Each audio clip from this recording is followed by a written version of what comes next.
ఒక్కసారి కొమ్మూరి గోల్డ్ కి కాల్ చేయండి. తాకట్లో ఉన్న మీ బంగారాన్ని విడిపించి మార్కెట్ ప్రైస్ కి వాళ్ళు కొనుక్కుని మిగతా డబ్బులు మీకు ఇచ్చేస్తారు. హలో అండి, అందరికీ ఉగాది శుభాకాంక్షలు. మీకు, మీ కుటుంబ సభ్యులకు అందరికీ కూడా పరాభవ నామ తెలుగు నూతన సంవత్సర శుభాకాంక్షలు.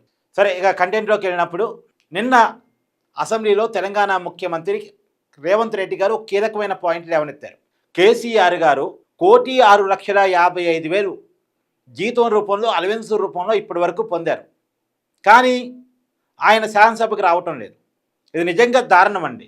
1,06,55,000 రూపాయల ప్రజాధనాన్ని జీతం రూపంలో, అలవెన్స్ రూపంలో కేసీఆర్ గారు ఇప్పటి వరకు పొందారు. కేసీఆర్ గారు తెలంగాణ ప్రతిపక్ష నాయకుడిగా ఉన్నారు, అపోజిషన్ లీడర్గా, బీఆర్ఎస్ పార్టీ శాసనసభ పక్ష నాయకుడిగా.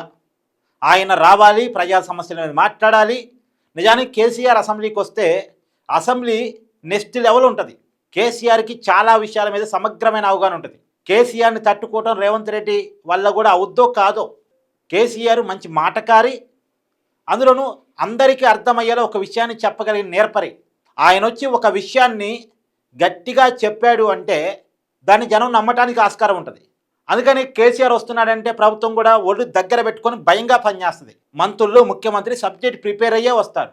ఇప్పుడు కేటీఆర్ను, హరీష్ రావును గతమాయించినట్టు కాదు కేసీఆర్ వస్తే. మరి కేసీఆర్ ఎందుకు రావట్లేదు? రావాలి కదా, బాధ్యత కదా. క్యాబినెట్ హోదా ఉంది ఆయనకి. ప్రతిపక్ష నాయకుడు అంటే ఆయన క్యాబినెట్ హోదా ఉంటుంది. పిఏలు, సెక్యూరిటీ, ఓఎస్రీ ఒక క్యాబినెట్ మినిస్టర్కి ఎలా ఇస్తారు అలా ఇస్తారు కేసీఆర్కి, ప్రోటోకాల్ కూడా. మరి అలాంటిది కేసీఆర్ గారు అసెంబ్లీకి రాకపోవటం, పైగా 1,06,55,000 ప్రజా ధనాన్ని జీతం రూపంలో, అలవెన్స్ రూపంలో పొందుతూ, రాయితీరు రూపంలో పొందుతూ, ప్రజా ధనాన్ని తీసుకుంటూ అసెంబ్లీ రాకపోవడం దారుణం అండి.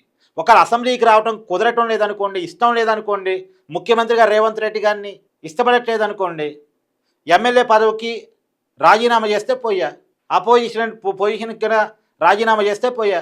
అప్పుడు మనం అడగం కదా అసెంబ్లీకి రమ్మని, మనకు అవసరం లేదు కదా అసెంబ్లీకి రమ్మని అడగటం.